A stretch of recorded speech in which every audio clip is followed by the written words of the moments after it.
Oh, hi. Due to some reasons involving, like, lack of interest in pretty much, I have decided to drop TG Overdrive. I wouldn't say I'm retiring it, but I don't think it's ever actually going to come back because the new fun deck I have is so much fun. It's just incredible. You cannot really get over it. Heraldic Beasts I decided to make because, why not? It was sort of interesting. I had a bunch of the pieces all set and ready to roll, so I'm basically just like, alright, let's give it a shot. So, yeah, I'll guide you through the deck list of the way I've built this thing.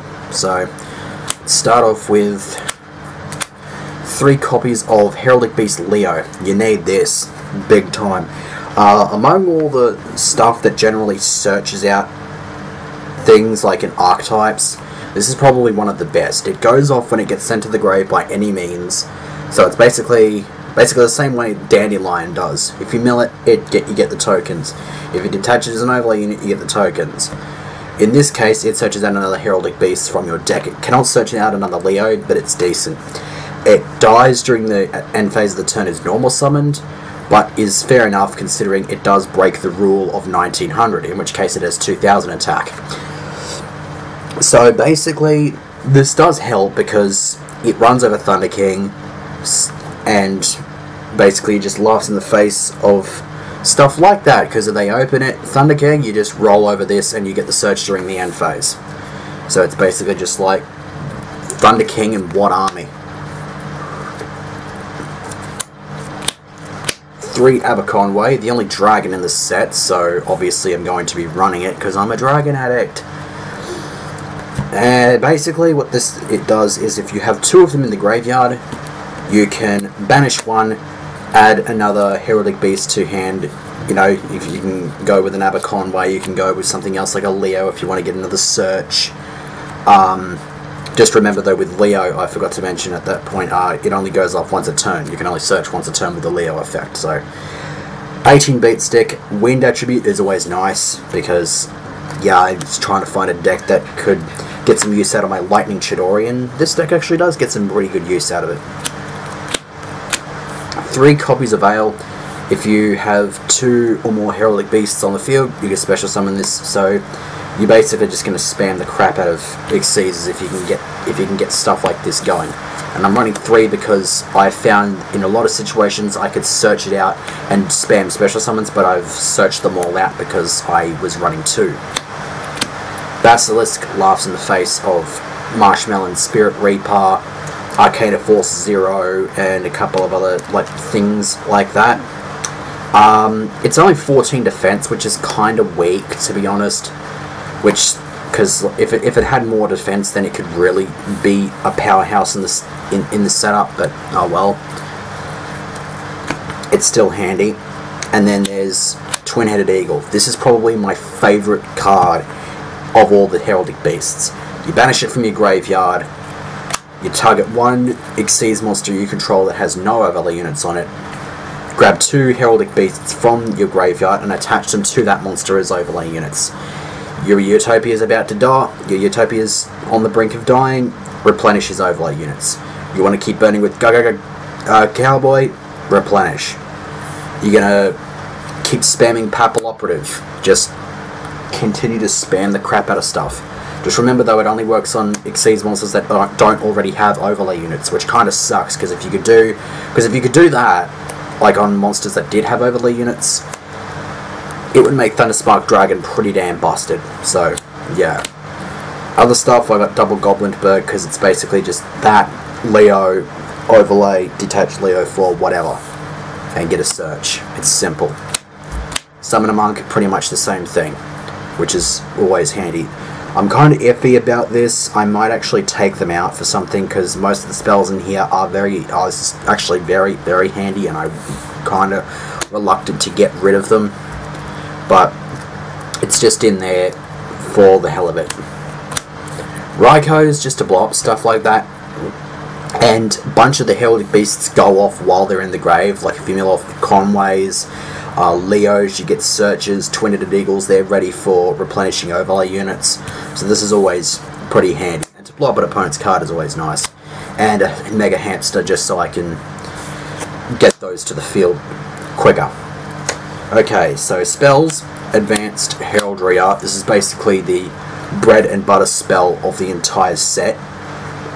Special summon 2 Heraldic Beasts from the graveyard, and then as soon as this card resolves, immediately perform an Xyz summon, which is hella nice.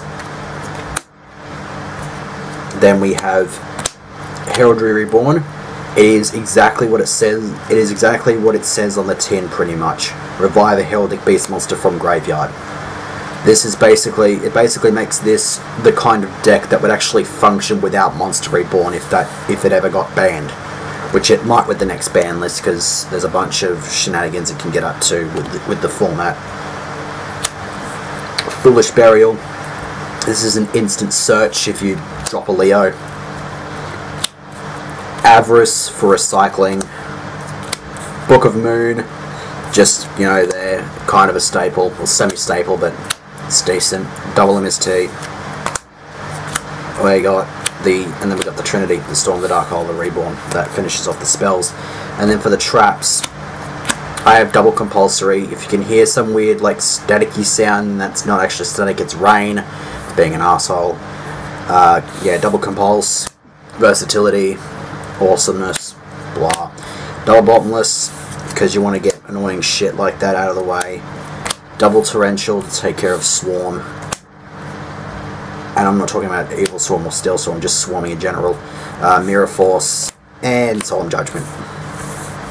Yeah, that's the main deck. Show off the extra deck. It consists of nothing but rank 4s, and we lead off with Genome Heritage. This would be such an incredibly broken card if it did not require the overlay units to specifically be Heraldic Beast monsters. You copy the attack, name, and effects of one Xyz monster the opponent controls, and that Xyz monster goes down to 0 attack and has its effects negated. The problem with now while you may be thinking that yeah, this is pretty handy on stuff like Zen Mines or Maestroke, the thing you need to take into account is most of the time they're going to be in defense mode, and Genome Heritage does nothing to its defense. So you pretty much have to catch those two in attack position if you want to get over them, unless you already have a stronger beat stick out on the field to run them over with. So that's just something to remember. And how's this for interesting? They're both first ed. They're both from the same booster set. Now take a look. The text. This has smaller text than that one. It's weird. It's probably because of like the different regions in which this was printed. This one I got off a seller from eBay, and that's the one I pulled out of the box. So I guess it's just something to do with that. I don't know, but it was just kind of weird, and I noticed small things like that, which is just nah. Violent Sigma. I just needed some sort of 3 level 4 monsters, and Violent Sigma was just on that list. I mean, I could have gone with the Shockmaster, but they were already taken by other stuff. And I mean, not to discredit the Sigma. The Sigma's awesome. I've given this thing praise since the day I saw it, and that was nearly 2 years ago. Evergishki Merogeist. This is probably the first thing that's going to be taken out if I can find something better, like maybe said Shockmaster, but it's still handy.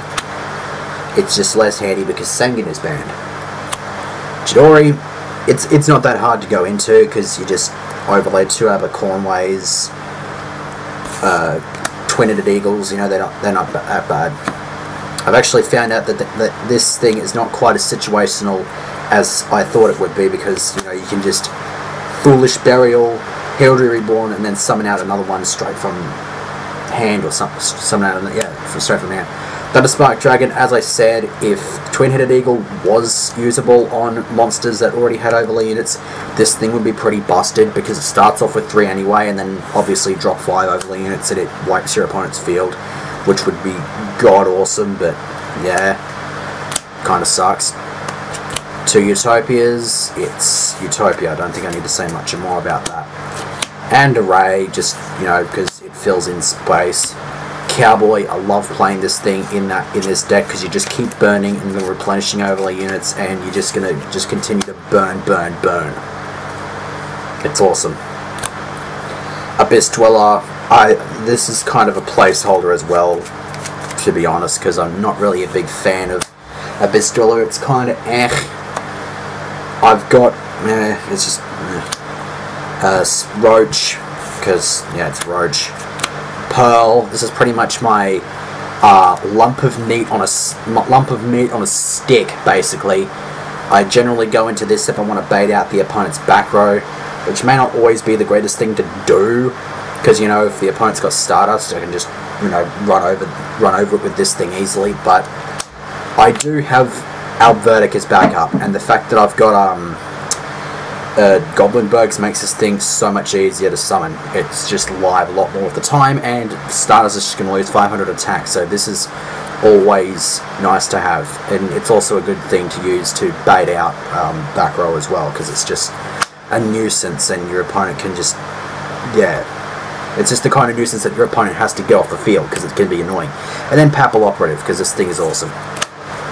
So yeah, that's it for the Heraldic Beast deck. Hopefully the rain did not get captured too much. I'll have to rewatch this once I'm done and whatnot. But yeah, good thing. Well, yeah, I am done. So yeah, see you for whatever it is that I do next.